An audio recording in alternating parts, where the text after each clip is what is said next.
You like spy movies, Mr. DeVere?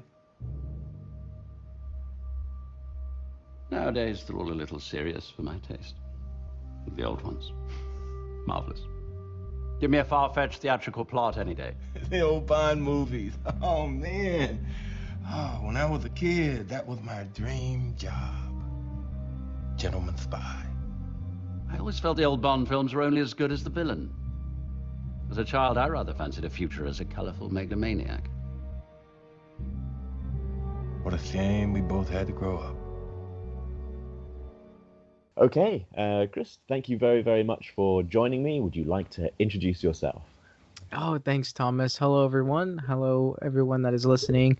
I'm Christopher Morales, known as That One Bond Guy on Instagram and YouTube.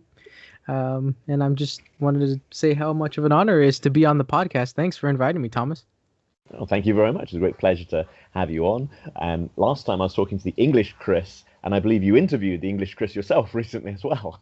Oh, yeah. That was tons of fun. Chris and I had a little discussion about the posters of James Bond, getting really in depth about what the significance is, not only for us personally, but what it invokes in the fans and what it brings to the franchise. So it was quite a lot of fun. I watched that video. It's great fun. And of course, the two of you connecting over Bond, and most people know you through Bond, and if they're on my Instagram, they know me through Bond. But that's not the original spy interest, is it? For yourself, you came to it from a different angle. Oh yeah, that is definitely true. I actually the whole spy, gentleman spy genre was introduced to me from the Kingsman franchise. The Kingsman franchise really, I remember seeing trailers after trailers for it back when the Secret Service in 2014 came out, and I went to go see it in the big screen, and I was like, this is something I am hooked. And it was like the action, the coming of age story, seeing Eggsy transform into, I guess, for lack of a better term, into someone from the hood into a gentleman, as Americans would put it. And it was just an interesting story to see that the guidance he had and being taught by somebody who was really into how to become a gentleman, and not only that, but the adventure piece of it. And I mean, that all comes with, I guess, the spy genre, the adventure, the different cultures you get to explore when you're in different locations. So once I got into that, of course, the main thing I started to do was I wanted to look like them. So I started collecting pieces, meaning suits or pants or shirts or ties that resembled, the stuff that I saw in the movies. And I got to a point where my parents are actually, Kingsman is actually kind of a spin-off parody of something that's happened before. And that piece is called James Bond. Have you heard of the fellow? And I said, that's funny that you mentioned that, because I've heard a lot of people refer to Kingsman as something like James Bond, but I've never really understood or watched anything.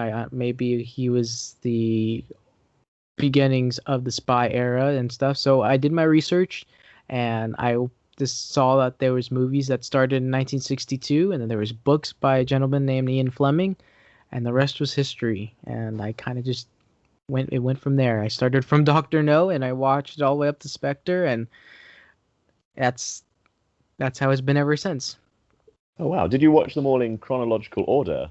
I did, because I knew that they were the new, at the time, I think Skyfall, or sorry, not Skyfall, Spectre was coming out. I remember seeing the promos for all of that, but I like to get things in order so I can go from beginning to the newest, just to see how things evolved through time. And I, obviously, by looking and doing my research, I saw there was 24 of the movies, and I wanted to see how everything changed throughout the year. So I started, yes, with Dr. No, and made my way through Connery and Lazenby and so on, all the way up back to Craig, and the fandom and everything that came with it just overflowed me, and obviously prompted me to start my Instagram and YouTube to kind of share the love of the lifestyle, which I think so many of us really, the reason why we do it is because we love the lifestyle. Yeah, and It's interesting. So Kingsman, I think in the original film, Samuel L. Jackson and Colin Firth have a dining scene where they do actually talk about the old Bond films and how they miss the old style. So I found that interesting. They went straight back to the old ones. So they're talking about, colorful supervillains and gentlemen spies. Yeah, that was a very fun, and it's funny because remember when I first saw it for Kingsman for the first time, that was like the first little ounce of the name Bond was mentioned because they had that scene. And now going back and rewatching it, I'm like, that's so funny. There's a little Easter egg of Bond in there. And then even if you like from Russia with Love with Rosa Kreb with the knife coming out of her shoe, that's also something the Kingsmen had with them, which was really interesting that they took that from Russia with Love, such an iconic I guess gadget that they had. The exploding cartridges, all the little gadgets they had, you can refer back to Bond, and it's really cool to see the parallels of what they did there. But yeah, definitely the whole start of this craziness known as That One Bond Guy really stemmed off from Kingsman. I found that very interesting. Again, that earlier on you mentioned that it's really the story of Eggsy becoming a gentleman, right? So with Bond, until fairly recently, we haven't seen how he became Bond. Like in Doctor No, he is what he is, right? So they're adapting the 6th book in the series. It's just after From Russia with Love, and he's a pretty experienced agent by this point. But with Kingsman, we see being a gentleman as something that you can aspire to and grow into. They even reference Pygmalion is the original theatre play. They call it by My Fair Lady. Yes. Yeah, they talk about the growth into a gentleman, and that seemed really different to me when I was watching the film. I felt a lot of movies had often shown like the aristocratic gentleman being snobbish, looking down on people. But here was somebody training somebody up. That's quite different to me. It definitely is, and it gives you a different viewpoint because it was the one scene where Colin Firth's character is talking to the head of Kingsman. Michael Caine. Michael Caine, thank you. Oh my goodness. Well, Colin Firth's talking to Michael Caine. There's that piece of dialogue. He's like, "There's a reason why aristocrats grow to have weak chins," and it's funny because he's really advocating for the lower class. He's advocating for Eggsy to come and prove himself because he believes that everyone has that piece in them that could become an English gentleman. And I think that goes to show, and it really makes me realize that one thing that I could take from British culture, which is what your podcast is all about, is the fact that anyone could really work towards becoming a gentleman, no matter where they come from, who they are. And I think that's something really special. So and I think that's what really attracted me to Kingsman.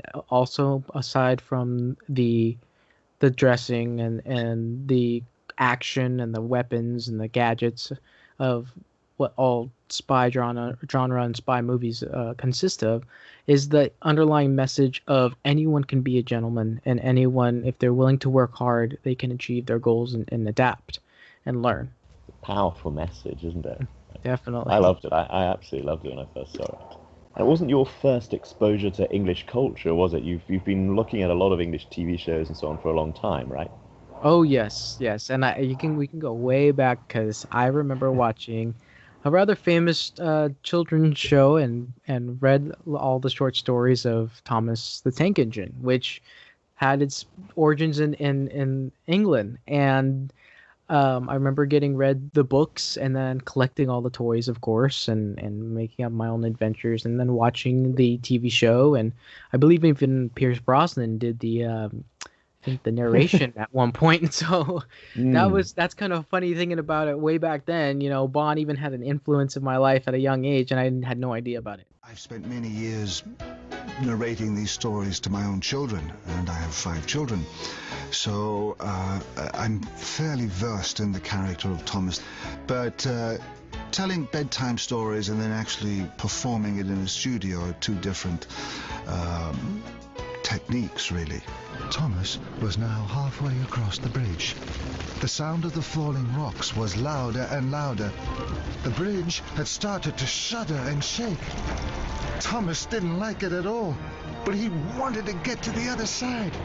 But yeah, it started from there, and then as I got older, I got into Doctor Who.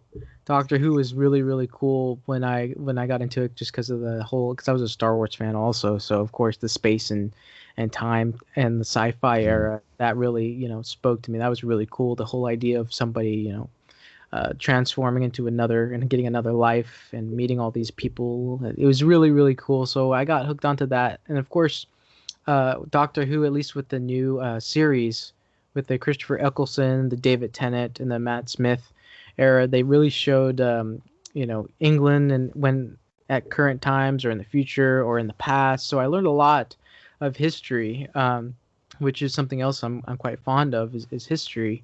So of course I got drawn to that. And then my parents, of course, I'd walked in on them and they'd be watching Downton Abbey and all these different types of British TV shows, and they would explain to me how much they want to live in a small little cottage in Manchester and escape there when they retire.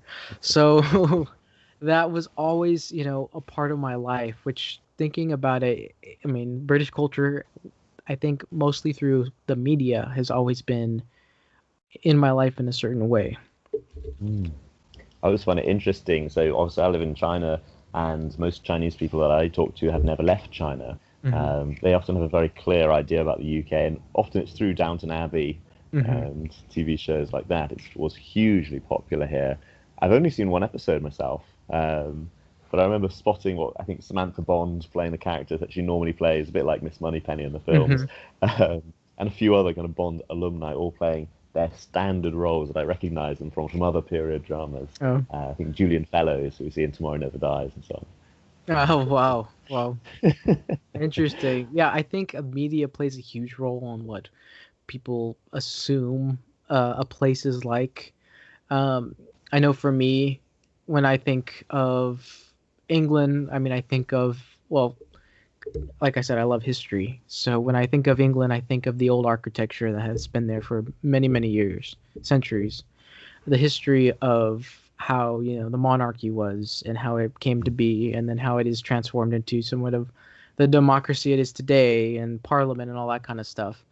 And also, too, of the rich culture and the rich, I guess you can say, every single part of, whether it is shoemaking, shirt making, anything, any small aspect of, I guess, crafting something is literally handmade in England. Whether it's, Benson and Clegg, if we want to talk about Bond pieces, or Turnbull and Hasser with the shirts. They were all handcrafted, all made for the citizens of Britain, for their specific specifications. And I think that's kind of special, to have something that is made tailored for you.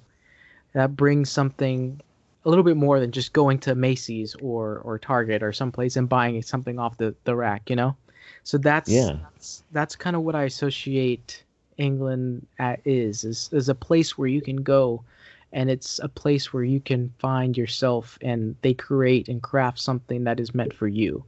At least that's what I've seen, and I've been there for 16 hours.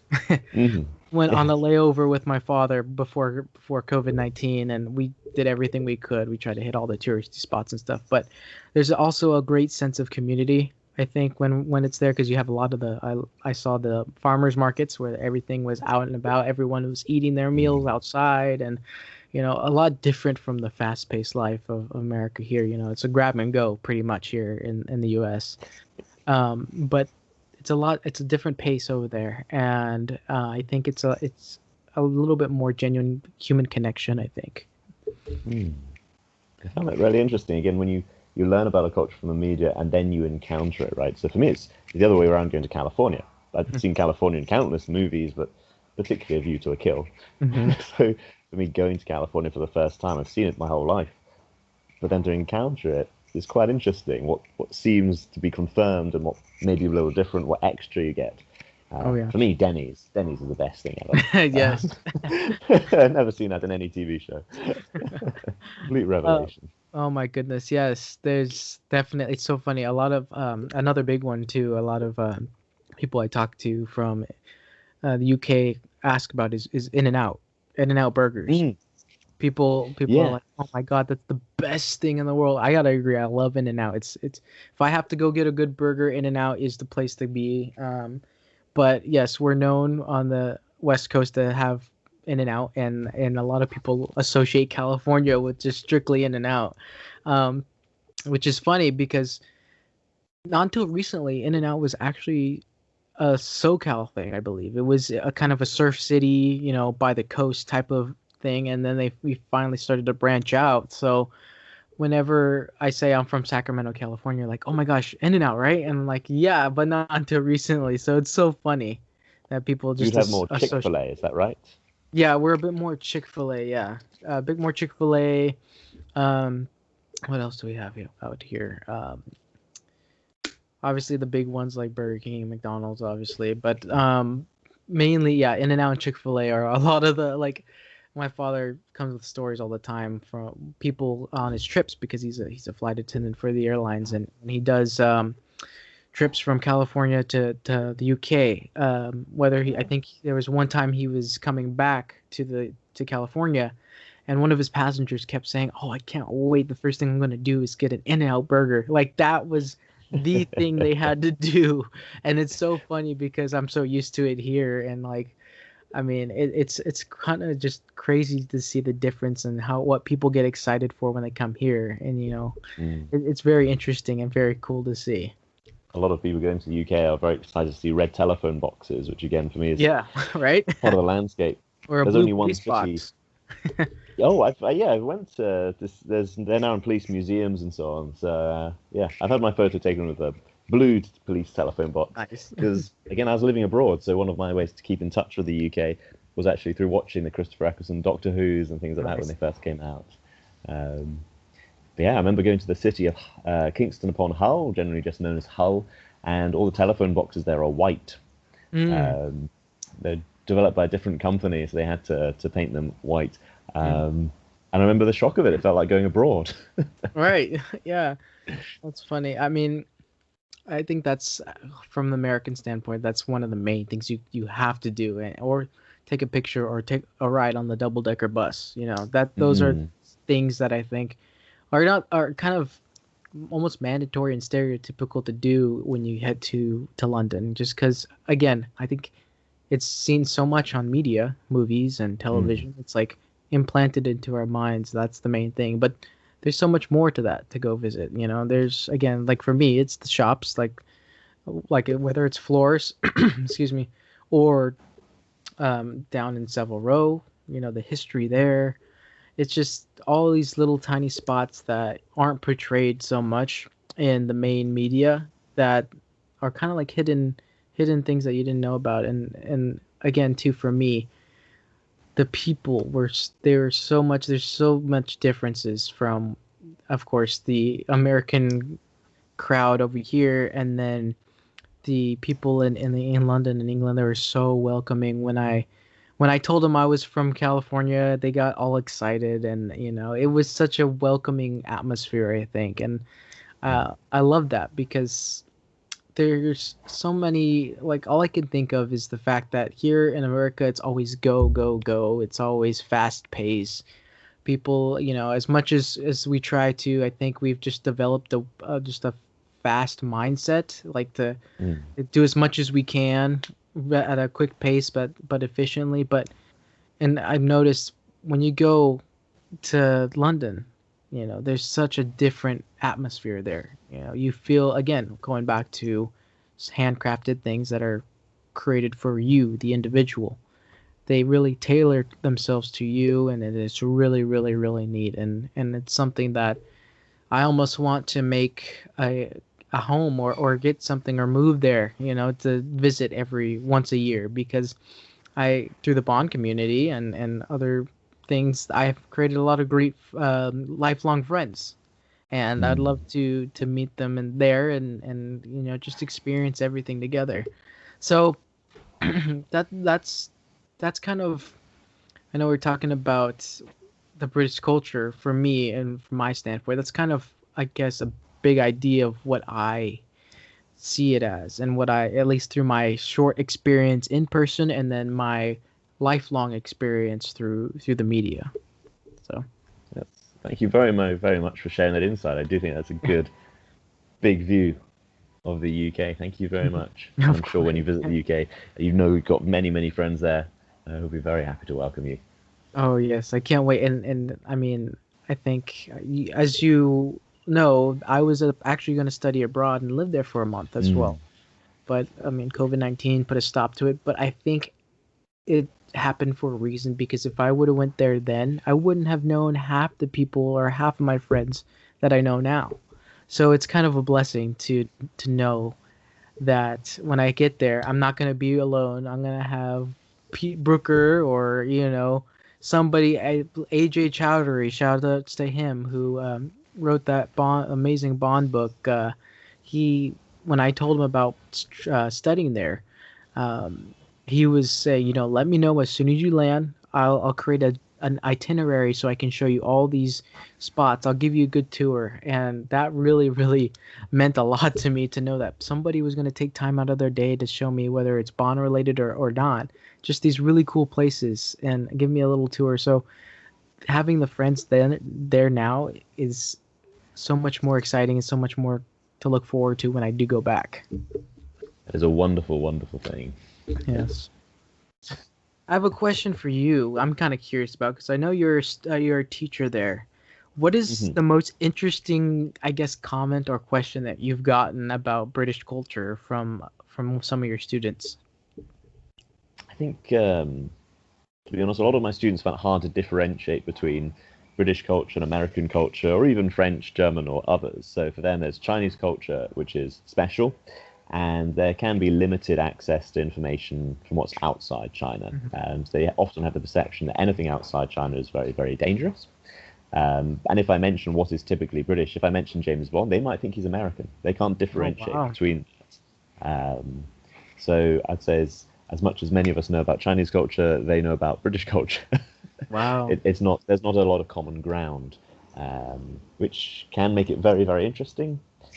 Frustrating in some ways when you're working and trying to get things done. Yeah. But it is interesting. For 6 years, that's been my life. So. Wow, that's very, very interesting. I mean, just meeting you for the first time and just thinking about how you've lived there for 6 years, I'm like, that's awesome, because you've learned their customs, you've learned the way of life there, and it's just, I've always applauded people who, whether it's for a job or they just live different places, different countries, just getting into the culture and the life there. I mean, that I think makes a person more culturally inclined with the world, because you learn different in multiple cultures, which I think enhances one's life immensely. So that's very, very cool. I mean, I would Thank you very much. love to be someone who travels, and whether it's going to Italy or China or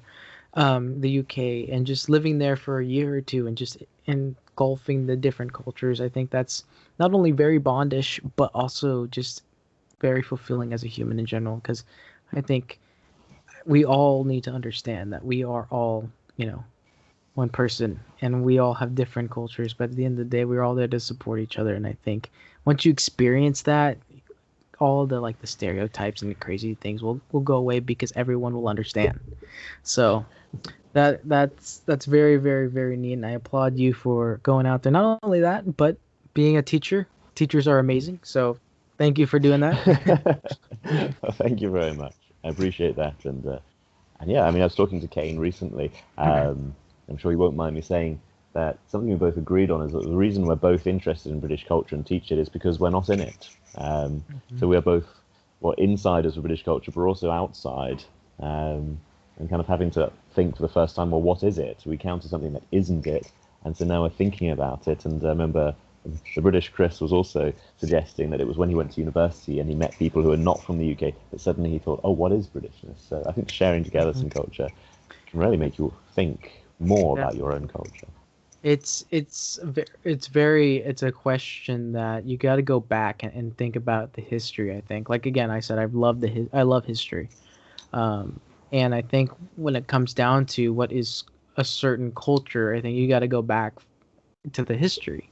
What defines British culture. You know, go back to when the British became British, and come what is American culture, to go back to when the Americans became Americans.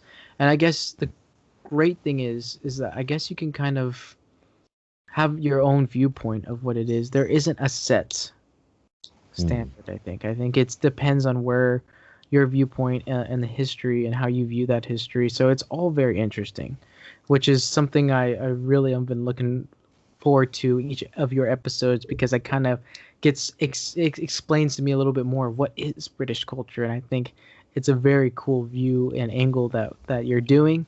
So again, awesome job with the episodes. I've really been enjoying them and learning a lot, which is always something I enjoy with whether it's a new podcast or new video of whatever content creators create, is I look for something that I can learn, and I've learned a lot by listening to your podcast. So thank you very much, and I'll have to have you on again soon. Christopher man, Morales, thank you very, very much. It'd be an absolute honor. Thank you so much, Thomas, for having me. It's been tons of fun.